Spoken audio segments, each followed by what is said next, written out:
the Sales Influence Podcast, where we talk about finding the why in how people buy.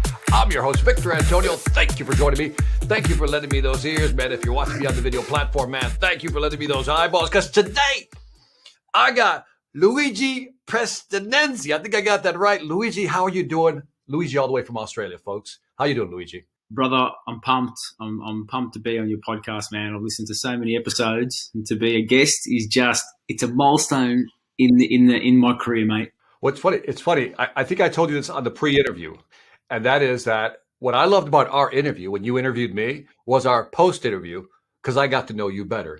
And so before we get into this topic of selling, let people know a little bit. How did you get into sales in the first place?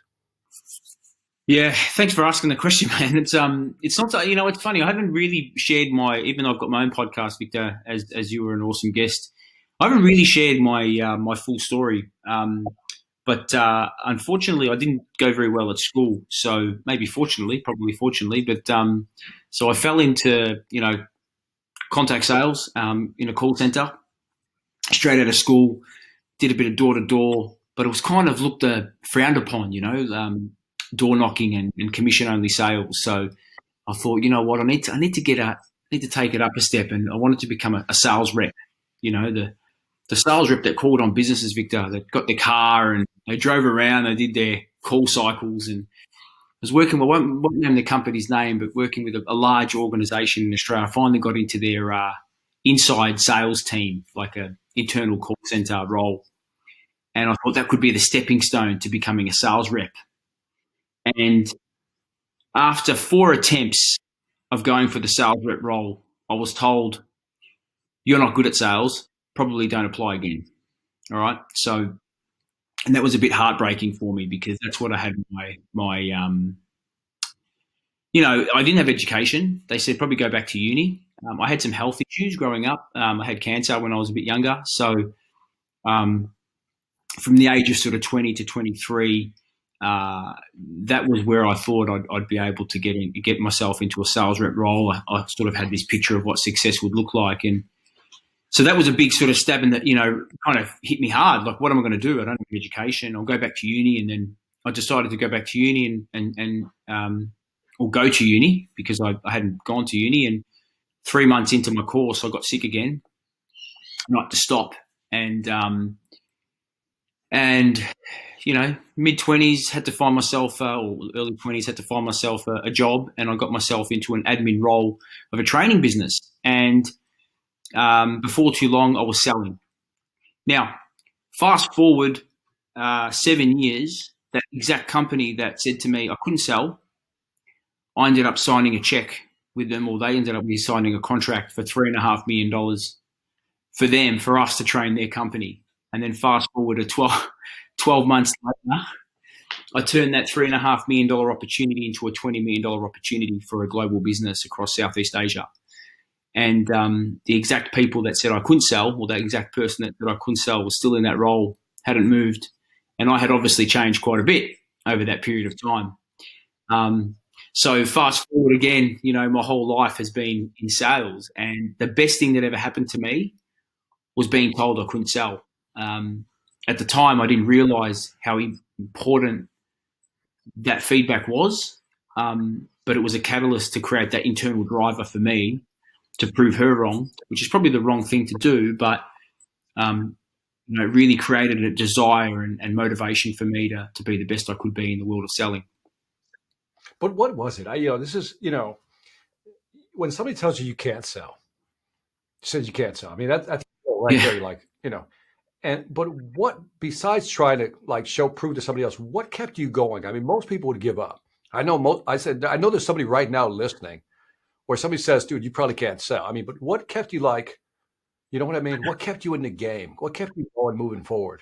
Yeah, it's funny. Like, I think I always had that nous, when I was at school, I was always hustling. And when I was selling door to door or selling on the phones, I was always good on the phones. There was something about the phones that I was really good at, 17, 18 years old on the phone, selling to, mums and dads, like we're selling B2C products, residential products and stuff. But I think what kept me going I had a very strong why, Victor, right? I had a family. And for me, I had a point to prove, not with other people, but with myself. Yeah, and I had a very compelling reason to take action. No, I didn't mean to interrupt. I just Sorry, want mate. on the family piece. I'm curious. On the family piece, it's like, what do you mean that you had a family? You know, I mean, walk me through that. I mean, were you guys like super poor? Did you have kids? I mean, what was going on at the time? So my daughter just turned 18 last week, and so I was a young dad, mate. I was a dad at 20 years old, and it was, coming from an Italian household. Victor, you'd appreciate this. Is for me, supporting my family was massive. Like it wasn't it was a non-negotiable. And so having a child at such an early age, I needed to make sure I wanted to give him the best life that I could. So that was a major motivator for me to create a life, and so they could springboard off. Yeah. So had a child at 22, right? Correct. I want to make sure I heard that right. 20 years old. 20 Yeah. years old, and so that's I could feel the pressure from here, Matt. When did you find out that you had cancer, and how did you find out? So I was actually going for a job, and it was a medical, and I went to the docs, and the docs found a lump in my neck just here, and said to me, "You better go get that checked out." Now I didn't get it checked out. I was 19 years old. I'm like, what could it be, right? I'm my man, mate. Nothing could happen to me. Nothing could go wrong. And after a couple of months, I started getting tired, and actually that doctor rang me back. He said, "Have you got that thing checked out?" I said, "No, I haven't got it checked out." He's like, "Man, you got to go checked out." So I went to go get it checked out, and as it was, I had cancer. It was in my lymph nodes, and then it set off a chain of treatment for the next 12 months of chemo, radio, and a few other bits and pieces. And I probably didn't really appreciate. Again, that was another time I didn't appreciate at the time when I was told by Lorraine that I couldn't sell, and I didn't appreciate at the time when I was going through treatment how much of a powerful impact that was going to have on my life, right? Because when you're sick, when you can't do shit, when you're stuck, you want more, right? You don't want to be in that position, yeah. And even the basic it wasn't like I wanted money, Victor. It wasn't like I just wanted to be fit. I wanted to get out. I wanted to run. There was stuff I wanted to do that I couldn't do, that my body was preventing me from doing. And that sort of created a real desire and a burning desire within to just do more, just to get out there. And I'm going to superimpose what I think I'm hearing. Was that anger driving you though? Was that like anger? When you can't like do something, and then somebody tells you can't do something, you're like, you know what? Screw you. Is that the Italian gene somewhere back there going, all right, enough of this? Well, I mean, what was it? Yeah, I think there's a bit of anger. I think there's always, and I know that we're meant to manage our emotions, and people manage their emotions in certain ways, but yeah, I think there was a bit of anger. I think at the time it was such a kind of, I wasn't really truly understanding exactly what was happening, and I think it took me a bit of time to really realize the full impact. And you look at the glass half full. People go glass half full, but I think it wasn't until a couple of years later I realized how important that was in my life. Like that was such an important part of my life. And I wouldn't change it. If somebody said, "Would you go back and change it and not have it?" I'd say no, because it helped me be the person that I am today. Just like, the things that happen to us in life, Victor, like things that maybe could be perceived as a negative, there's actually a massive positive in it, right? It created that desire, it created that hunger. It gave me a thirst for knowledge. Like, because I struggled at school, I needed to read books. Jim Cathcart's Relationship Selling, one of the best books that I read when I was 17, 18 years old. Like it gave me that thirst for learning. I couldn't learn in school in the way that I needed to. I needed to find another way, right? And so again, I think that particular part of my life, when I look back, it's what's helped me become who I am today, right? when I ran marathons, because I decided to run marathons. When you're going through you're trying to break the wall at 38 Ks or, the 21 mile mark. You realize that these are the things that help you persevere through it, right? Yeah, man. So by the way, big shout out to Jim Cathcart, relationship selling. He's one of the, I call him one of the original sales gangsters. You know what I mean? Like when you look at like a Jim Rohn and Zig Ziglar, you got a Cathcart, Brian Tracy, Wayne Dyer, some of those madmen. You know what I mean? Like the original sales gangsters, I'll call them. So big shout out to Jim Cathcart, man. And so you decided to run. Why did you decide to run a marathon? So after all this, you want to run a marathon? Yeah, I mean, I wasn't fit. I wasn't. I wasn't healthy. Like, my body had gone through some pretty big trauma. You took steroids. I had to take steroids for 2 years. I was not healthy, physically, mentally, and I needed to get myself in. When I looked at my order of priorities, I said, yeah, and being a dad was number one, but it actually wasn't number one, because how could I be a dad if my body and my mind wasn't able to be there for my kids? So what was number one? My number one was health. How to be healthy? Then I wanted to exercise. I needed to eat healthy. And then as it turned out, I wanted to challenge myself. I wanted to challenge 5Ks, 10Ks, 15Ks, 20Ks, 30Ks. And before too long, I found a real good network of runners that they were all pushing themselves. This is what I mean. Like, the thing that I love about selling, right? And this is what I love about what we do, Victor, is if your network, the people that you surround yourself with, will elevate you. I don't want to be number one at a team of one, right? I want to be in a team of incredibly high performers that are going to keep pushing me up, right? That's what I loved about the running community, because I was running with people that were faster than me, that were fitter than me. But guess what? I tried to keep up. And every day I got fitter. I got a bit fitter. I got a bit fitter. And I'd push myself and I'd push myself. Same with selling, right? That's where you started transactional sales, 10 grand sales, 50 grand sales, 100 grand sales, $1 million sales. Like, I just wanted to keep getting better. And then I created myself a little mastermind of sales pros from different industries. It was the best thing that I did, in my mid-20s. I had a guy from SAP, incredible. He was the number one globally. I had another guy from print sales, another guy from another tech guy. And we actually came together.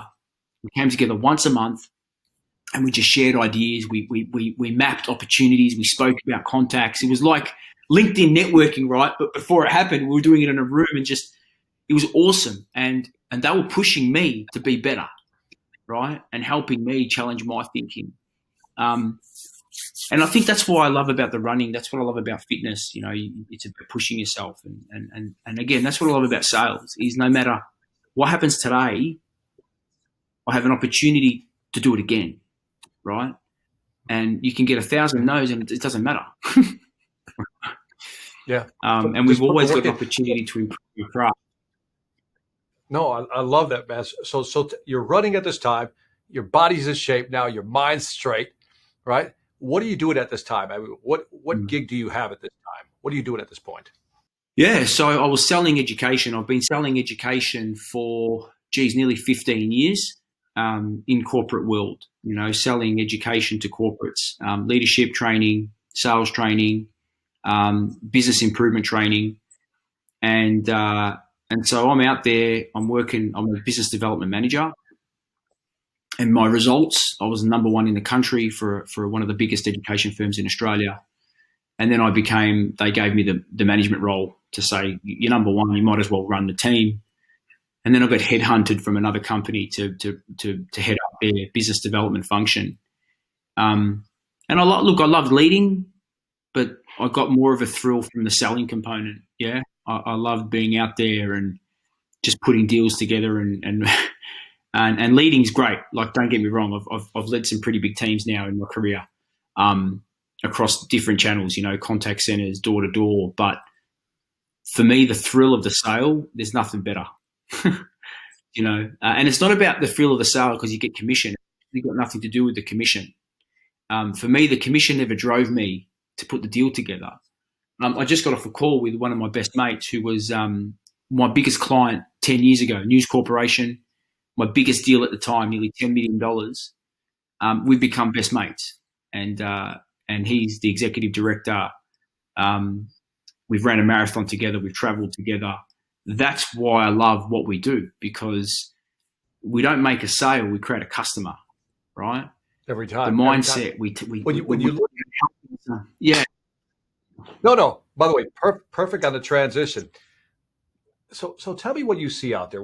I see, right now there's somebody struggling with their sales, Luigi. I know there's somebody listening right now. They're struggling with their sales. What would be your plan if you had to coach this person and said, look, all right, here's what you need to do. And I know I'm giving you a broad question here. You can go anywhere you want with this question. But what do you say to people who are struggling in selling, who just started in selling and are just trying to get going? What if you had a one-on-one with them, what would that conversation sound like? First and foremost is let's forget about the results. The results are irrelevant, right? The results is an outcome of the actions that we take. The actions are, is good old Jim Rohn, the actions are a result of the thoughts that we have in the head, in our head. The thoughts come from the attitude and our mindset. And I'll go back to the attitude and mindset. And a lot of the times I find that sometimes people are struggling because their reason for what they do, why they're in sales, isn't clear. They're in sales for making money. And I know people say, yeah, but that's what it's all about. And I remember you at Outbound, you're like, who's here? I remember that first thing you said, who wants to make money? And, who's here not to make money, And, but I think fundamentally, if you go in focused on making money, you're focusing on your own need. I think first and foremost, you've got to be thinking about, well, what is the mindset that I need to take into this role? First and foremost. Once I understand my mindset, what are the metrics that I need to measure to actually achieve the outcome I'm looking for? Because the outcome is a result of the hard work that we put in. And again, usually when I do that coaching session with a team or individuals, and I do this with teams all the time, it's they haven't got those measurements of success. They haven't got that. It's not clear. And when it's not clear, then you're having roller coaster results. And again, we go back. What is the mindset of a sales professional foremost? And then what are the metrics for success? Yeah, I love what you said, because, too often you hear people, what's your why? But I really think there has to be this something like, why am I doing this? Right? And Absolutely. there's the internal reason is I'm doing it obviously for me to benefit me somehow. But more importantly, when I sell something, to a client, I'm trying to help them. I'm trying to help you. And I love what you said, don't focus on the results, focus on the activities. Those are your metrics that you're talking about. So if you put the activities together and you slam them together, the rest will take care of itself. Does that resonate? Absolutely. I say, I've got a very simple methodology, right? Well, no, maybe not methodology, but it's a very simple process. Image, pipeline, sales. And when I say image, I don't mean like the way we dress. Yes, it's important. If you're going into corporate world, you've got to dress like corporate. If you're going to a manufacturing plant, you've got to meet, you've got to kind of wear the appropriate clothing to where you're going. But when I mean by image, it's how are we starting the day? What message are we putting in our mind? How are we preparing for success? That's the foundation of what we do. Next thing, pipeline. Like, how am I actually creating a pipeline that's going to enable me to have a sustainable career, right? Then the sale comes. I say magic. If you get the first two, magic happens, right? Instead of focusing on the result. I love you. I love that. I've never thought about the self-image, like focusing on the self-image. Can you expand on that a little bit? Absolutely. I can't remember who says it, but your brand is not what you say; it's what people say when you're not around, right? And I could say that. How do I want my prospects and customers to talk about the experience they had with me? Now, I asked them.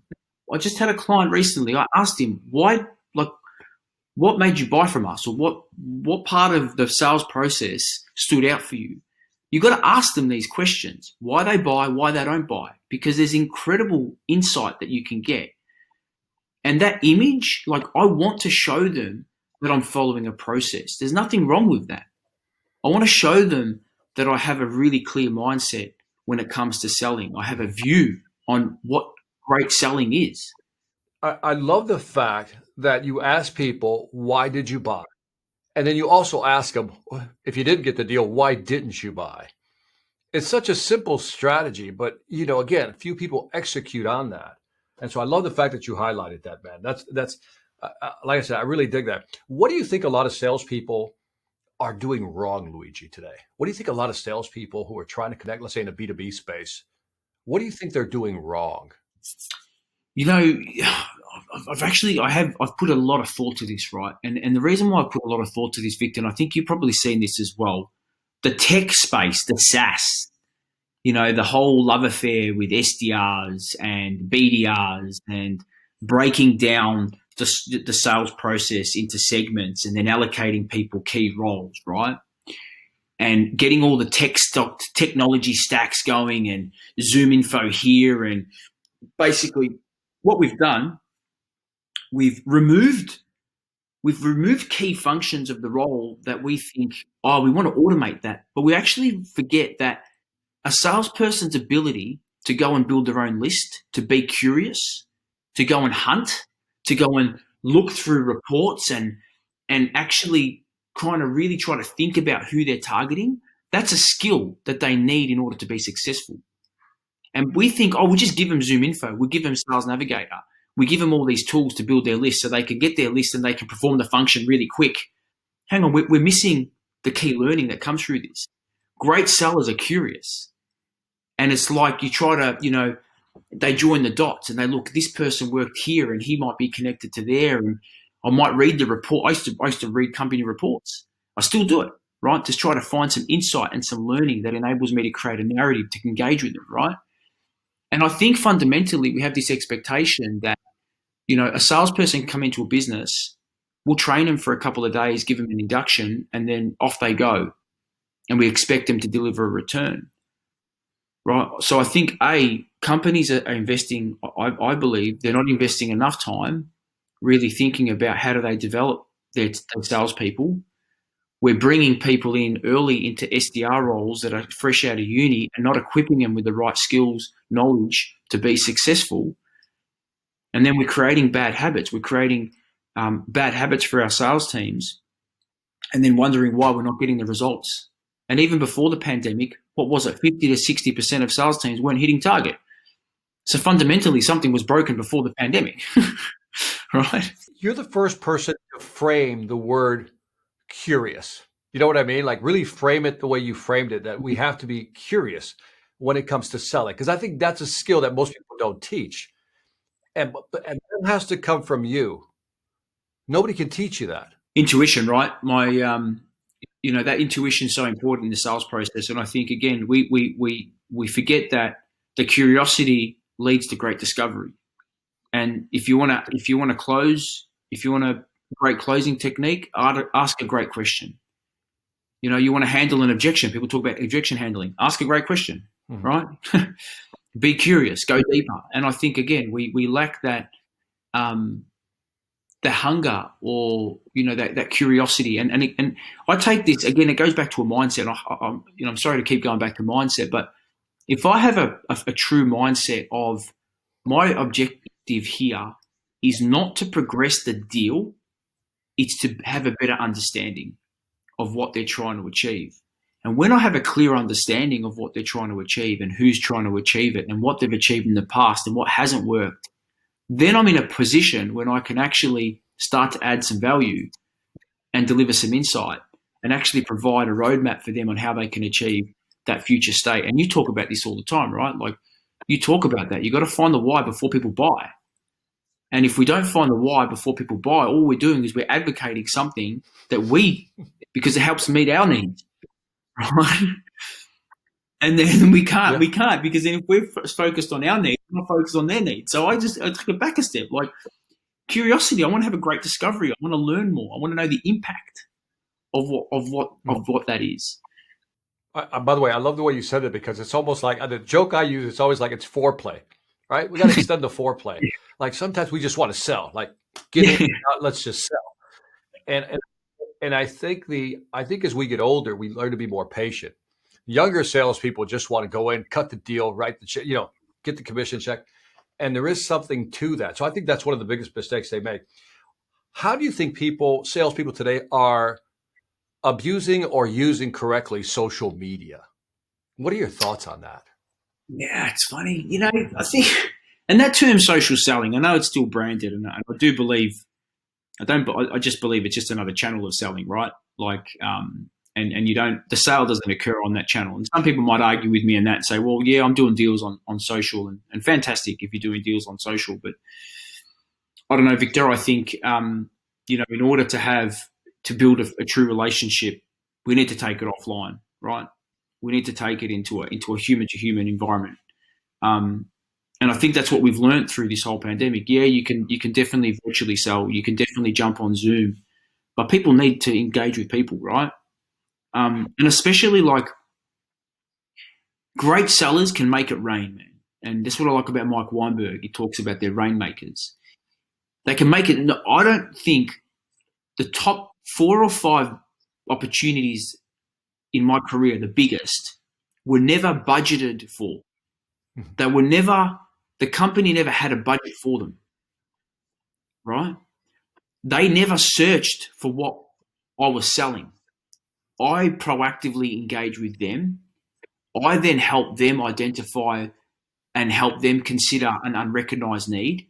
I then worked with them to create an internal business case for change. I then helped them get it to a point of decision. So that's me reaching out to someone and having a conversation and building a relationship over a period of time.